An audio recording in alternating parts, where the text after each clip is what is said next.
Good morning students. अज आप fourth question तो start करना है। फोर्थ क्वेश्चन नाल ध्यान नाल वेखो। In answering a question on multiple choice test a student either knows the answer or gases.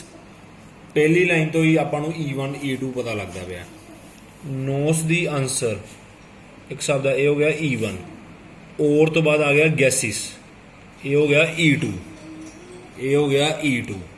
यानी कि अपना फोर्थ क्वेश्चन स्टार्ट किया होएगा। E1 इवेंट हो गया, denotes event student knows the answer, student knows the answer. E2 denotes event student guesses the answer. ये E1 ते E2 पहली लाइन पढ़ के पता चलता पाया आपां नूं। क्वेश्चन नाल देखो दोबारा, थोड़ा लेंथी क्वेश्चन होंदा ना, बार बार पढ़ना पैंदा है। Let 3/4 be the probability that he knows the answer, 1/4 be the probability he guesses. Other देखो, capital A event given event वास्ते आप एक लाइन छड़ देनी है, एक लाइन छड़ देनी है। 3/4 probability he knows the answer, knows वाला है E1, 1/4 he gases the answer. E1 ते E2 नूं प्लस करके 1 आना चाहिए। E1 ते E2 नूं प्लस करके 1 आना चाहिए। जे 1 आ जाए अपना सम सही है, जे 1 ना आए अपना सम गलत है। हुण आपां नूं हले ए इवेंट नहीं पता, हले आपां नूं ए इवेंट नहीं पता। क्वेश्चन नूं पूरा पढ़ना है। क्वेश्चन की जी आली लाइन पढ़न लगा ना, बच्चों को घट समझ लगती है। ये दूजी वाली सम पढ़न तो समझ लगती है। Assuming that who gases the answer will be correct with probability 1/4। कहता जे किसी ने गैस करके करैक्ट आंसर होए, उसकी प्रोबेबिलिटी की 1/4। इनू हले आपां नूं कुछ नहीं पता। अगे देखो, what is the probability that student knows the answer. Student knows the answer the what is the probability के नाल स्टूडेंट नोस दी आंसर ना E1 बन गया। ये बन गया E1। गिवन डैट, हूँ गिवन डैट क्लीयर लिखा है। गिवन डैट तो बाद ही आंसर इट करैक्टली, एक कैपिटल ए इवेंट आ गई। ही आंसर इट करैक्टली, एक कैपिटल ए इवेंट आ गई, क्योंकि गिवन डैट वर्ड लगा हुआ है। हूँ अगे देखो जरा, student know the answer E1 given A कटना एक हिसाब का। E1 गिवन ए, पहला ए इवेंट नूं लिखांगे he answer it correctly, he answer it correctly. हूँ ए गिवन E1 देखो जरा, ए दा मतलब कि वह आंसर करैक्ट होए। गिवन E1 जो बच्चे नूं आंसर पता है, जो बच्चे नूं आंसर पता है, नोस दी आंसर लिखिया ना, ये समझ दिता नहीं होया आपां नूं, ये समझ दिता नहीं होया। आला वेखो जरा, ही आंसर इट करैक्टली, ए दा मतलब कि उनका आंसर सही है। गिवन E2 जो स्टूडेंट करता पाया गैस, वह आंसर सही है जो स्टूडेंट करता पाया गैस। इधर देखो जरा, assume that student who gases at the answer will be correct with probability 1/4। मतलब आंसर सही है पर वह की करता पाया गैस। ए गिवन E2 समझ दिता है 1/4, ए गिवन E2 समझ दिता है 1/4। हूँ ए गिवन E1 तो समझ दिता ही नहीं होया, कोई नंबर ही नहीं लगा होया। इस लाइन में आप दोबारा समझते हैं। ए का मतलब वो आंसर करैक्ट है। गिवन E1 इवेंट जो बच्चे को आंसर पता है। हूँ जिन्होंने आंसर पता वो आंसर सही लिखता है, जिन्होंने आंसर पता वो आंसर सही लिखता है। ये श्योर इवेंट आ गई, ये प्रोबेबिलिटी होगी 1। ये श्योर इवेंट आ गई। थोड़ा जिहा अपना दिमाग वरतना है, क्योंकि जिदा आंसर करैक्ट है तो जो आंसर पता है, तो जिन्होंने आंसर पता है वो सही लिखता है। श्योर इवेंट आ गई, प्रोबेबिलिटी आ गई 1। By Bayes theorem E1 given A का फार्मूला लाना आप। By Bayes theorem E1 given A का फार्मूला लाना। E1 गिवन ए का probability of E1, A given E1 upon जो थे लिखा वही थले लिख दो, E1 A given E1 plus probability of E2 A given E2, A given E2।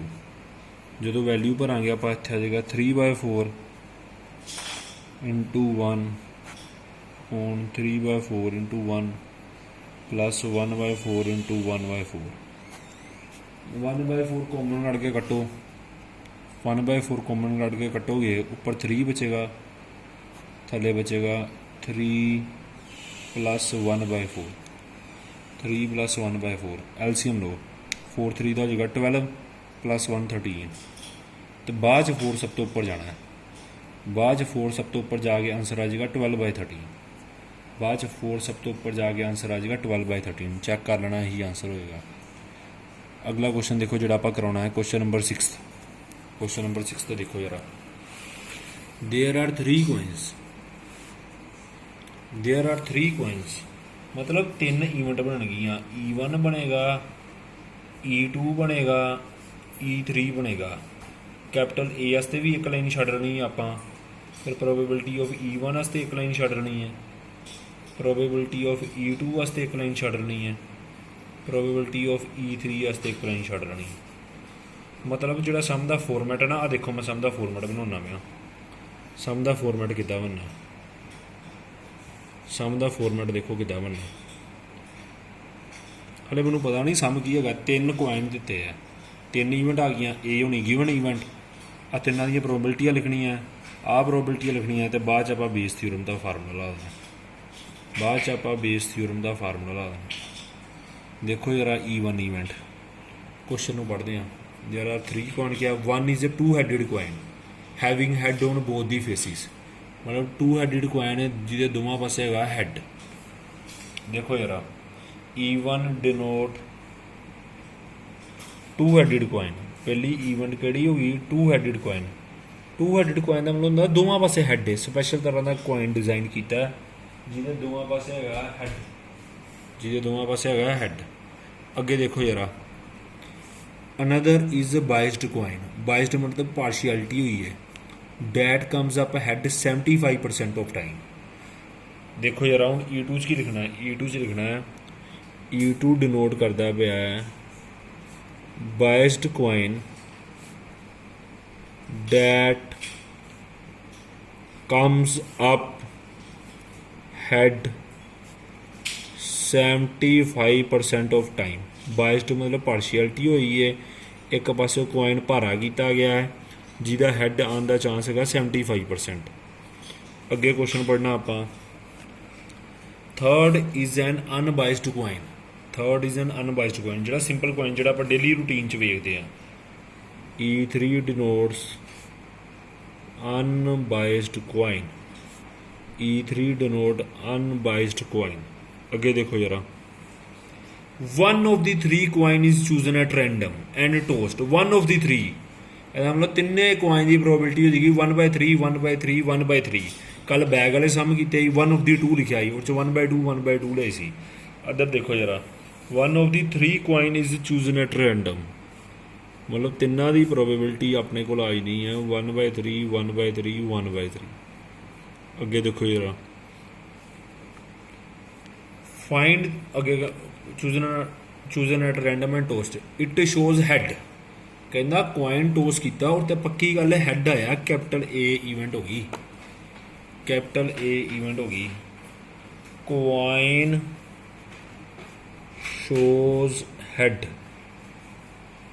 Coin shows had capital A event होगी। अगे देखो जरा question what is the probability that it was a 2-headed coin हूँ 2-headed वाला E1 हैगा सी ना यानी कि E1 गिवन ए कटना आपां E1 गिवन ए कटना मतलब आपां E1 गिवन ए का फार्मूला लाना ये की आ जाएगा probability of E1 A given E1 upon probability of E1 A given E1 plus probability of E2 A given E2 plus probability of E3 denominator A given E3। पर आपां नूं इन्हां दी value तो हले पता ही नहीं है समझ तो दित्तियां नहीं हुई किद्दां कैलकुलेट करनी है। क्वेश्चन पढ़ो यार आ देखो कोइन शोज हैड ए का मतलब है coin shows had given E1 जो पहला कोइन टोस किया उन्हें हूँ पहले कोइन च तो दोवां पासे हैड है तो पक्की गल है जिहदे दोवां पासे हैड टॉस करांगे तो हैड ही आना है। श्योर ईवेंट हो गई, प्रोबेबिलिटी होनी 1। पक्की गल है जिहदे दोवां पासे हैड है उन्होंने टॉस करके देख लो 1 ही आंसर आना है, मतलब सॉरी हैड ही होना आंसर। श्योर ईवेंट हो गई 1।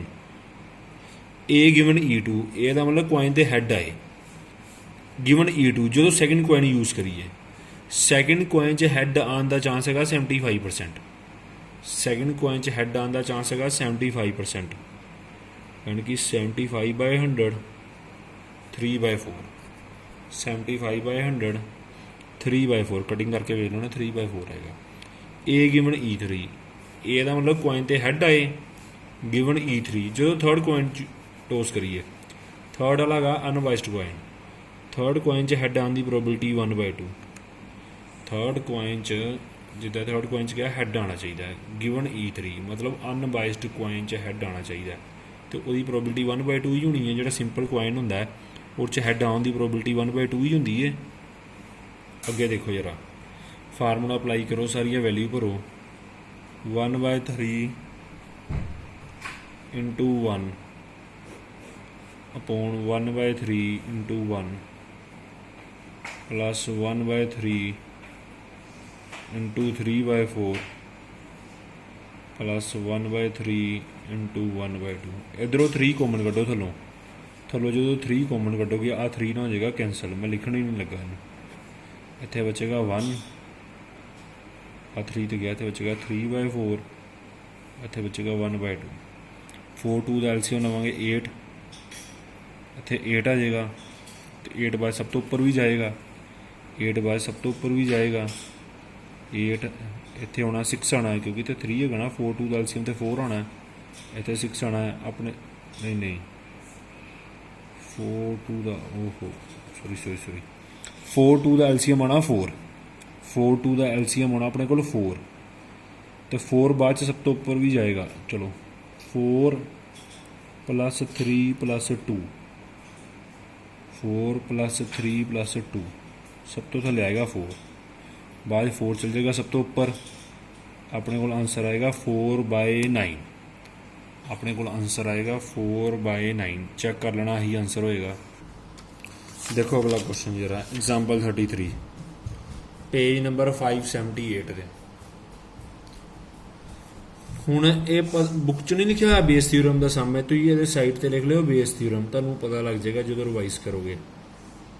ना तुहानूं पता लग जाएगा Bayes theorem. Colored balls are distributed in 4 boxes as shown in the following। Coloured balls पईयां 4 boxes ਦੇ ਵਿੱਚ बॉक्स है 4 black ball white ball red ball blue ball. आ सारा डाटा वगैरह पढ़ लेना हुणे। A box is selected at random. हुण box is selected at random box किन्ने है 4 मतलब 4 बॉक्स विचों एक बॉक्स आप करना सिलेक्ट। देखो यार then a ball is drawn from the selected box the colour of the ball is black. पक्की गल है कि बॉल किहड़े रंग की बाहर आई ब्लैक। ए ईवेंट हो गई, ए ईवेंट हो गई। देखो यार पहला क्वेश्चन का माड़ा जिहा निचोड़ देख लेने आपां जो आपां पढ़िया हाल तक। E1 का मतलब हो गया first box is selected. E2 event नूं मान लियो second box is selected. E3 नूं मान लियो third box is selected. E4 नूं मान लियो fourth box is selected. Capital A event हो गई ब्लैक बॉल इज ड्रॉन। उन्होंने कहा बॉल जी बाहर कड्डी है वो होगी ब्लैक। हुण क्वेश्चन च आ भी वर्ड लगा है box is selected at random. Box is selected at random किन्ने बॉक्स है अपने को 4। हुण 4 चों पहला बॉक्स सिलेक्ट करन दी 1/4 होनी है, दूजा बॉक्स सिलेक्ट करन दी भी 1/4 होनी है, तीजा बॉक्स सिलेक्ट करन दी भी 1/4 ते चौथा बॉक्स सिलेक्ट करन दी भी प्रोबेबिलिटी होनी 1/4। जिद्दां 3 कॉइन वाला सम किया पिछला उस 1/3 जिन्ना दी हैगी इस 1/4 इन्हों प्लस करके वेखांगे 1 ही आना आंसर। हुण ए गिवन E1 का मतलब E1 का मतलब की होगा देखो जरा ए का मतलब है कि ब्लैक बॉल सिलेक्ट की गिवन E1 मतलब पहले बॉक्स चो आ गया पहला बॉक्स, पहले बॉक्स चो ब्लैक बॉल सिलेक्ट करने की प्रोबेबिलिटी 3 ਬਲੈਕ ਬੋਲ ਹੈਗੀਆਂ 3, ਟੋਟਲ ਕਿੰਨੀ ਹੈ 6 + 5 11 + 4 15 ਤੇ 3 18, ਯਾਨੀ ਕਿ A given E1 the value ਆਣੀ 3/18, ਯਾਨੀ ਕਿ 1/6। ਇੱਧਰ ਕਟਿੰਗ ਕਰ ਲਿਓ ਕਿਉਂਕਿ ਡਿਨੋਮੀਨੇਟਰ ਸੇਮ ਨਹੀਂ ਹੋਣੇ, ਡਿਨੋਮੀਨੇਟਰ ਸੇਮ ਨਹੀਂ ਨਾ ਹੋਣੇ, ਕਟਿੰਗ ਕਰ ਲਿਓ। ਅੱਗੇ ਦੇਖੋ ਯਾਰਾ A ਗਿਵਨ E2, ਇਹਦਾ ਮਤਲਬ ਬਲੈਕ ਬੋਲ ਸਿਲੈਕਟ ਕਰਨੀ ਹੈ। ਗਿਵਨ E2 ਮਤਲਬ ਸੈਕਿੰਡ ਬਾਕਸ ਚੋਂ, ਸੈਕਿੰਡ ਬਾਕਸ ਚੋਂ ਬਲੈਕ ਬੋਲ ਸਿਲੈਕਟ ਕਰਨ ਦੀ ਪ੍ਰੋਬਿਲਿਟੀ 2/8। ਬਲੈਕ ਬੋਲ 2 ਹੈ ਨਾ, ਟੋਟਲ ਪਲੱਸ ਕਰਕੇ ਵੇਖ ਲਓ 8 ਹੈਗੀਆਂ, ਯਾਨੀ ਕਿ ਇੱਧਰ ਆਉਣੀ 2/8, 1/4, 1/4। A given E3, A given E3 black ਬੋਲ 1 ਹੀ ਹੈ, ਇਹਨਾਂ ਨੂੰ ਪਲੱਸ ਕਰਕੇ ਵੇਖ ਲਾਂਗੇ 7 ਹੈ ਟੋਟਲ, 1/7 ਆਏਗੀ। A ਗਿਵਨ E4 ਬਲੈਕ ਬੋਲ ਹੈਗੀਆਂ 4, 4 3 7 1 9 ਤੇ 5 14, ਨਹੀਂ 4 3 7 1 8, 8 5 13, 4/13 ਬਲੈਕ ਬੋਲ 4 ਹੈਗੀ ਨਾ ਚੌਥੇ ਵਾਲੇ 'ਚ, ਟੋਟਲ ਹੈਗੀਆਂ 13, 4/13। ਕੁਐਸਚਨ ਪੜ੍ਹਦੇ ਆਪਾਂ, ਲਾਸਟ ਲਾਈਨ ਪੜ੍ਹੋ ਕੁਐਸਚਨ ਦੀ। What is the probability that ball is drawn from box third, ball is drawn from box third, box third ਦਾ ਯਾਨੀ ਕਿ E3 ਗਿਵਨ A ਕੱਢਣਾ ਆਪਾਂ, E3 ਗਿਵਨ A ਕੱਢਣਾ। ਇਹਦਾ ਫਾਰਮੂਲਾ ਕੀ ਬਣਨਾ, ਪ੍ਰੋਬੇਬਿਲਿਟੀ ਆਫ E3 ਲਿਖਾਂਗੇ ਪਹਿਲਾਂ, A ਗਿਵਨ E3 ਲਿਖਾਂਗੇ। ਥੱਲੇ ਤੇ 4 ਹੀ ਆਣੇ, ਥੱਲੇ ਹੁਣ 4 ਆਣੇ ਆ। Probability of E1 A given E1 plus probability of E2 A given E2 plus probability of E3 A given E3 plus probability of E4 A given E4 A given E4। ਹੁਣ ਜਦੋਂ ਇਹਨੂੰ ਸੋਲਵ ਕਰਾਂਗੇ ਦੇਖੋ ਯਾਰਾ, E3 the probability Ki 1/4, A given E3 the value ਭਰਨ ਲੱਗਾ, ਬੜੇ ਆਰਾਮ ਨਾਲ ਵੇਖ ਕੇ ਪਤਾ ਲੱਗ ਜਣੀ ਹੈ ਤੁਹਾਨੂੰ value, 1/4 into 1/7 upon 1/4 into 1/6, 1/4 into 1/6 plus आ अगे है 1/4 into 1/4, 1/4 into 1/4 plus 1/4 into 1/7 plus 1/4 into 4/13। ਤੁਸੀਂ ਇੱਦਾਂ ਕਰਨਾ ਨਾ, 4 ਇੱਧਰੋਂ ਕਾਮਨ ਕੱਢਿਓ, 4 ਇੱਧਰੋਂ ਕਾਮਨ ਕੱਢਿਓ, ਥੱਲੋਂ 4 ਕਾਮਨ ਕੱਢ ਕੇ ਕੈਂਸਲ ਆਊਟ ਕਰ ਦਿਓ, ਥੱਲੋਂ 4 ਕਾਮਨ ਕੱਢ ਕੇ ਕੈਂਸਲ ਆਊਟ ਕਰ ਦਿਓ। ਇੱਧਰੋਂ 1/6 ਬਚੇਗਾ, 1/4 ਬਚੇਗਾ, 1/7 ਬਚੇਗਾ ਅਤੇ 1/13 ਬਚੇਗਾ। ਹੁਣ ਧਿਆਨ ਨਾਲ ਇਹਦੇ ਐਲਸੀਐਮ ਵਗੈਰਾ ਲੈਣਾ। ਜਦੋਂ ਇਹਦਾ ਐਲਸੀਐਮ ਵਗੈਰਾ ਲਓਗੇ, ਐਲਸੀਐਮ ਲੈਣ ਤੋਂ ਪਹਿਲਾਂ ਇੱਥੇ 4 ਹੈਗਾ ਸੀ, ਮੈਂ ਗਲਤੀ ਨਾਲ ਇੱਥੇ 1 ਲਿਖਤਾ ਸੀ, ਇੱਥੇ 4 ਕਰ ਲਿਓ। ਜਦੋਂ ਇਹਦਾ ਐਲਸੀਐਮ ਲਓਗੇ ਨਾ, ਉੱਪਰ ਤੇ 1/7 ਹੀ ਰਹਿਣਾ, ਉੱਪਰ ਤੇ 1/7 ਹੀ ਰਹਿਣਾ। ਥੱਲੇ ਧਿਆਨ ਨਾਲ ਵੇਖੋ, ਥੱਲੇ ਆਉਣਾ ਐਲਸੀਐਮ ਲੈ ਕੇ ਆਉਣਾ 1092, 1092 ਆਉਣਾ ਐਲਸੀਐਮ। ਹੁਣ ਜਦੋਂ 1/6 ਨੂੰ 1092 ਨਾਲ ਮਲਟੀਪਲਾਈ ਕਰਾਂਗੇ, 1/6 ਨੂੰ 1092 ਨਾਲ ਮਲਟੀਪਲਾਈ ਕਰਾਂਗੇ, ਆਪਣੇ ਕੋਲ ਆਏਗਾ 182। ਇੱਦਾਂ ਹੀ 1/4 ਨੂੰ 1092 ਨਾਲ ਮਲਟੀਪਲਾਈ ਕਰਾਂਗੇ, ਆਪਣੇ ਕੋਲ ਆਏਗਾ 273 ਪਲੱਸ ਜਦੋਂ 1/7 ਨੂੰ 1092 ਨਾਲ ਮਲਟੀਪਲਾਈ ਕਰਾਂਗੇ, ਆਪਣੇ ਕੋਲ ਆਏਗਾ 156 ਪਲੱਸ 4/13 ਨੂੰ ਜਦੋਂ 1092 ਨਾਲ ਮਲਟੀਪਲਾਈ ਕਰਾਂਗੇ, ਐਲਸੀਐਮ 1092 ਆਣਾ, ਆਪਣੇ ਕੋਲ ਆਉਣਾ 336। ਜਦੋਂ ਆ ਸਾਰੇ ਨੂੰ ਜਿਹੜੀ ਸਭ ਤੋਂ ਥੱਲੇ ਵਾਲੀ ਟਰਮ ਹੈ ਉਹਦੇ ਸਭ ਤੋਂ ਉੱਪਰ ਜਾਂਦੀ, ਪਤਾ ਹੀ ਹੈ ਤੁਹਾਨੂੰ, ਯਾਨੀ ਕਿ 1092 ਜਾਣਾ ਸਭ ਤੋਂ ਉੱਪਰ, 1092 ਜਾਣਾ ਸਭ ਤੋਂ ਉੱਪਰ। 7 ਲੱਗਾ ਹੋਇਆ ਥੱਲੇ, ਆ ਤੀਜੇ ਨੰਬਰ ਵਾਲੀ ਟਰਮ ਜਾਂਦੀ ਦੂਜੇ 'ਤੇ। ਜਦੋਂ ਇਹਨਾਂ ਸਾਰਿਆਂ ਨੂੰ ਪਲੱਸ ਕਰੋਗੇ ਨਾ, ਇਹਨਾਂ ਸਾਰਿਆਂ ਨੂੰ ਪਲੱਸ ਕਰੋਗੇ, ਤੁਹਾਡਾ ਆਨਸਰ ਆਉਣਾ 947। ਪਲੱਸ ਕਰਕੇ ਵੇਖ ਲੈਣਾ, ਤੁਹਾਡਾ ਆਨਸਰ ਆਉਣਾ 947। 947 ਨੂੰ 7 ਨਾਲ ਮਲਟੀਪਲਾਈ ਕਰੋਗੇ, ਡਿਨੋਮੀਨੇਟਰ 'ਚ ਆਉਣਾ ਤੁਹਾਡੇ ਕੋਲ 6629। ਡਿਵਾਈਡ ਕਰਕੇ ਵੇਖ ਲੈਣਾ, ਬੁੱਕ 'ਚ ਆਨਸਰ ਮੈਚ ਕਰ ਜਾਏਗਾ। ਜਿੱਡੀ ਛੇਤੀ ਤੁਸੀਂ ਸੋਚਦੇ ਪਏ ਹੋ ਨਾ, ਉੱਡੀ ਛੇਤੀ ਮੈਚ ਨਹੀਂ ਕਰਨਾ, ਤੁਹਾਨੂੰ ਟਾਈਮ ਲੱਗਣਾ ਹੈ ਕੈਲਕੂਲੇਸ਼ਨ ਸੋਲਵ ਕਰਦੇ। ਚੰਗੀ ਤਰ੍ਹਾਂ ਕਰਿਓ ਸੋਲਵ, ਆਨਸਰ ਆ ਜਾਏਗਾ। ਹੁਣ ਅੱਗੇ ਨੈਕਸਟ ਕੁਐਸਚਨ ਦੇਖੋ ਯਾਰ, ਮਿਸਲੇਨੀਅਸ ਐਕਸਰਸਾਈਜ਼ ਦਾ ਥਰਡ ਕੁਐਸਚਨ। ਇਹਦੇ ਸਾਈਡ ਤੇ ਵੀ ਬੇਸ ਥਿਊਰਮ ਲਿਖ ਲਓ ਕਿਉਂਕਿ ਬੱਚਿਆਂ ਨੂੰ ਪਤਾ ਨਹੀਂ ਚੱਲਦਾ ਕਿ ਇਹ ਬੇਸ ਥਿਊਰਮ ਦਾ question. Suppose that 5% of man and 0.25% of woman have grey hair. ਹਾਲੇ ਆਪਾਂ ਨੂੰ ਕੁਛ ਨਹੀਂ ਪਤਾ ਸਮ ਬਾਰੇ। ਉਹਨਾਂ ਨੇ ਕਹਿੰਦਾ 5% ਬੰਦਿਆਂ ਦੇ ਗ੍ਰੇ ਹੇਅਰ ਹੈ ਅਤੇ 0.25% ਵੂਮੈਨ ਦੇ ਗ੍ਰੇ ਹੇਅਰ ਹੈ।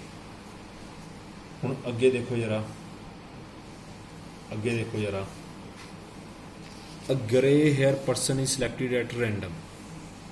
ਮਤਲਬ ਗ੍ਰੇ ਹੇਅਰ ਪਰਸਨ ਸਿਲੈਕਟ ਕੀਤਾ, ਇਹ ਤਾਂ ਪੱਕੀ ਗੱਲ ਹੋ ਗਈ ਨਾ। ਜਿਹੜਾ ਪਰਸਨ ਸਿਲੈਕਟ ਕੀਤਾ ਉਹ ਆਪਾਂ ਸਿਲੈਕਟ ਕੀਤਾ ਗ੍ਰੇ ਹੇਅਰ। ਇਹ ਈਵੈਂਟ ਏ ਆ ਗਈ ਆਪਣੇ ਕੋਲ। Grey hair person is selected at random, ਇਹ ਈਵੈਂਟ ਆ ਗਈ ਏ। ਮਤਲਬ ਹਾਲੇ ਆਪਾਂ ਨੂੰ E1 ਅਤੇ E2 ਦਾ ਪਤਾ ਨਹੀਂ ਲੱਗਾ, ਏ ਦਾ ਪਤਾ ਲੱਗ ਗਿਆ। ਕੋਈ ਗੱਲ ਨਹੀਂ, ਆਪਾਂ ਇੱਦਾਂ ਸਮ ਬਣਾ ਲੈਣਾ ਨਾ। ਦੇਖੋ ਯਾਰ 582 ਪੇਜ 'ਤੇ ਸਮ ਨੰਬਰ 3rd ਹੈਗਾ ਸੀ ਆਪਣੇ ਕੋਲ, ਸਮ ਨੰਬਰ 3rd ਹੈਗਾ ਸੀ। ਇਹ ਈਵੈਂਟ ਆਪਾਂ ਮੰਨ ਲੈਣੀ ਗ੍ਰੇ ਹੇਅਰ ਪਰਸਨ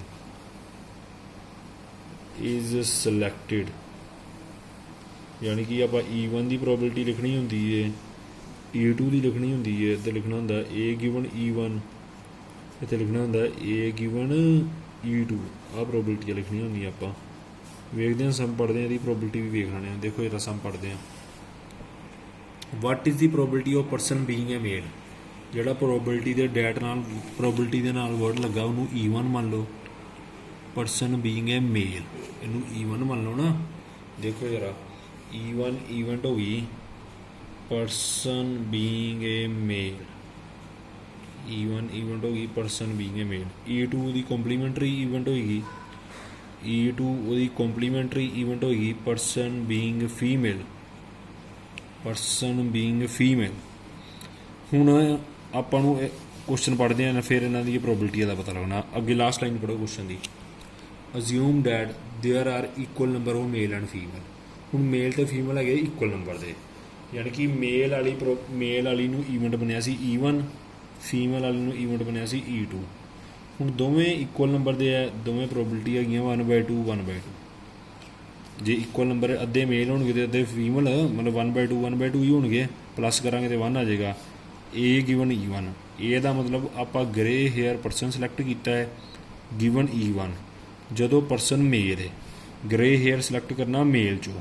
ਹੁਣ ਸਮ ਦੀ ਪਹਿਲੀ ਲਾਈਨ ਪੜ੍ਹੋ, ਕਿੰਨੇ ਪਰਸੈਂਟ ਮੈਨ ਦੇ ਗ੍ਰੇ ਹੇਅਰ ਹੈਗੇ ਆ 5% ਦੇ, ਯਾਨੀ ਕਿ A given E1 the value ਹੋਣੀ 5%। ਪਰਸੈਂਟ ਹਟਾਵਾਂਗੇ ਅਪੋਨ 100, A ਗਿਵਨ E2, ਇਹ ਦਾ ਮਤਲਬ ਗ੍ਰੇ ਹੇਅਰ ਪਰਸਨ ਸਿਲੈਕਟ ਕਰਨਾ ਹੈ ਫੀਮੇਲ ਵਿੱਚੋਂ। ਦੇਖੋ 0.25% ਵੂਮੈਨ ਦੇ ਗ੍ਰੇ ਹੇਅਰ ਹੈਗੇ ਆ, ਫੀਮੇਲ ਦੇ 0.25% ਵੂਮੈਨ ਦੇ ਹੈਗੇ ਗ੍ਰੇ ਹੇਅਰ। ਹੁਣ ਪੁਆਇੰਟ ਹਟਾਵਾਂਗੇ ਥੱਲੇ 2 ਜ਼ੀਰੋ ਆਉਣਗੀਆਂ, ਪਰਸੈਂਟ ਵੀ ਹਟਾਵਾਂਗੇ ਥੱਲੇ 2 ਜ਼ੀਰੋ ਆਉਣਗੀਆਂ। ਦੇਖੋ ਜਰਾ, ਇਹਦਾ ਮਤਲਬ grey hair person given E2 ਜਦੋਂ ਪਰਸਨ ਹੈਗੀ ਫੀਮੇਲ, ਯਾਨੀ ਕਿ 25/10,000 ਆਏਗਾ। 10,000 ਕਿਉਂ ਆਇਆ? ਪੁਆਇੰਟ ਹਟਾਇਆ 2 ਜ਼ੀਰੋ ਆਈਆਂ, ਪਰਸੈਂਟ ਹਟਾਇਆ 2 ਜ਼ੀਰੋ ਆਈਆਂ। ਇਹ ਬਣਨਾ ਆਪਣੇ ਕੋਲ।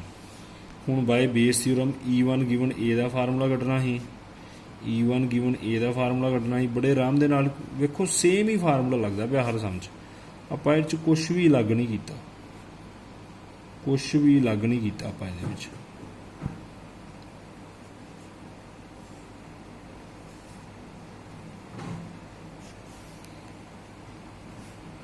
probability of E1 1/2, A given E1 5/100, 1/2 5/100, 1/2 25/10,000।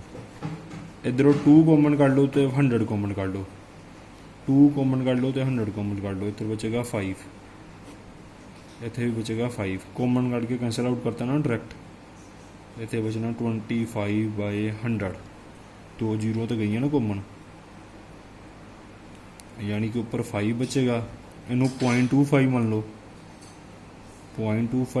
5 divided ਬਾਈ 5.25 ਅਤੇ 0.25 ਦਾ 100 ਲਾ ਲਓ ਥੱਲੇ। ਕਰਕੇ ਵੇਖ ਲੈਣਾ, ਆਹੀ ਆਣਾ ਬੜੇ ਆਰਾਮ ਨਾਲ ਆ ਜਾਏਗਾ। ਸੋ ਇਹੀ ਆਨਸਰ ਹੋਣਾ। 25 ਤੇ ਕਟਿੰਗ ਕਰ ਲੈਣਾ, ਇੱਥੇ 20 ਮੇਰੇ ਖਿਆਲ ਆ ਜਾਏਗਾ ਤੇ ਇੱਥੇ ਆ ਜਾਏਗਾ 21 ਕਰਕੇ ਵੇਖਣਾ 25 ਤੇ ਕਟਿੰਗ 20/21 ਆਨਸਰ ਆ ਜਾਏਗਾ। ਹੁਣ ਤੁਹਾਡਾ ਹੋਮਵਰਕ ਕੀ ਹੈਗਾ, ਜਿੰਨੇ ਵੀ ਮੈਂ NCERT ਦੇ ਸਮ ਕਰਾਏ ਤੁਸੀਂ ਕਰਨੇ ਰਿਪੀਟ। NCERT ਦੇ ਜਿੰਨੇ ਸਮ ਕਰਾਏ ਉਹ ਸਾਰੇ ਰਿਪੀਟ ਕਰਨੇ ਆ, ਪਲੱਸ ਇੱਕ ਕੁਐਸਚਨ ਨੰਬਰ 12 ਕਰਨਾ ਮਿਸਲੇਨੀਅਸ ਦਾ। ਕੁਐਸਚਨ ਨੰਬਰ 12 ਕਰਨਾ ਮਿਸਲੇਨੀਅਸ ਦਾ। ਮੈਂ ਮਾੜਾ ਜਿਹਾ ਹਿੰਟ ਦੇ ਦੇਣਾ, ਦੇਖੋ ਯਾਰ ਆਹ ਬਾਕਸ ਬਣਾਇਆ, ਇਹਦੇ ਨਾਲ ਦੀ ਐਗਜ਼ਾਮਪਲ ਕਰਾਈਏ। ਇੱਦਾਂ ਹੀ ਰੈੱਡ ਬੋਲ ਸਿਲੈਕਟ ਕਰਨ ਨੂੰ ਕਿਹਾ, A ਇਵੈਂਟ ਬਣ ਜਾਏਗੀ। What is the probability that it was drawn from box A, box B, box C। 3 part ਹੈਗੇ ਆ। ਬਾਕਸ A ਦਾ ਮਤਲਬ E1 ਗਿਵਨ A ਕੱਢਣਾ, ਫਸਟ ਪਾਰਟ ਹੈ। ਸੈਕਿੰਡ ਪਾਰਟ ਹੈਗਾ ਹੈ box B, E2 given A ਕੱਢਣਾ। ਥਰਡ ਪਾਰਟ ਹੈਗਾ ਹੈ box C, E3 given A ਕੱਢਣਾ। ਮਤਲਬ 3 ਵਾਰੀ ਬੇਸ ਥਿਊਰਮ ਲੱਗਣੀ ਹੈ, 3 ਵਾਰੀ ਬੇਸ ਥਿਊਰਮ ਲੱਗਣੀ ਹੈ। ਇਹ ਕਰ ਲਿਓ ਆਪਣੇ ਆਪ, ਜੇ ਡਾਊਟ ਆਏਗਾ ਪੁੱਛ ਲਿਓ। ਅੱਗੇ ਦੇਖੋ ਪ੍ਰਾਈਮ ਦਾ ਹੋਮਵਰਕ ਦੇਖੋ ਯਾਰ, ਪ੍ਰਾਈਮ ਦਾ ਹੋਮਵਰਕ ਕੀ ਹੈਗਾ, ਐਕਸਰਸਾਈਜ਼ 15D ਹੈਗੀ ਪ੍ਰਾਈਮ 'ਚ। ਇਹਦੇ ਰੈਂਡਮਲੀ ਸਮ ਵੇਖ ਲਿਓ, ਜਿਹੜੇ ਰਿਲੇਟਡ ਸਮ ਹੈਗੇ ਆ ਨਾ, ਰਿਲੇਟਡ NCERT ਉਹ ਕਰ ਲਿਓ, ਰਿਲੇਟਡ ਟੂ NCERT ਹੈਗੇ ਉਹ ਵਾਲੇ ਕਰ ਲਿਓ। Thank you students.